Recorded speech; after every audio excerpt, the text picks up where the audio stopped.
English premier লিগে point টেবিলে শীর্ষস্থান দখল করতে আর কিছুক্ষণ পর এভারটনের মুখোমুখি হবে চেলসি। এদিকে একই সময় বোর্নমাউথের বিপক্ষে মাঠে নামবে ম্যানচেস্টার ইউনাইটেড। দুটি ম্যাচই শুরু হবে রাত 8টায়। অন্যদিকে পয়েন্ট টেবিলের শীর্ষস্থান ধরে রাখার লক্ষ্যে টটেনহামের বিপক্ষে মাঠে নামবে লিভারপুল। ম্যাচ শুরু রাত 10:30টায়। এই মৌসুমে দারুণ ছন্দে আছে চেলসি। একের পর এক ম্যাচ জিতে চলেছে দ্য ব্লুজ। ইপিএলে এখন পর্যন্ত 16 ম্যাচ খেলে 10 জয়ের সঙ্গে 4 ড্র আর 2 হারে 34 পয়েন্ট নিয়ে পয়েন্ট টেবিলের দ্বিতীয় এখন চেলসি। টেবিল টপার লিভারপুলের চেয়ে মাত্র 2 পয়েন্ট পিছিয়ে আছে চেলসি। তাই এভারটনের বিপক্ষে জয় ছাড়া ভিন্ন কিছু ভাবছে না তারা।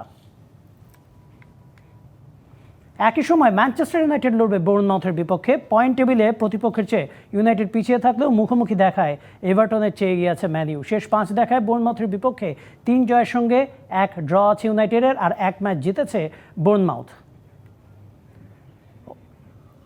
অন্যদিকে পয়েন্ট টেবিল ধরে রাখার লক্ষ্যে মাঠে নামবে টেবিল টপার লিভারপুল। লিগ শিরোপার রেসে টিকে থাকতে জয় ছাড়া ভিন্ন কিছু ভাবছে না দ্য রেডস।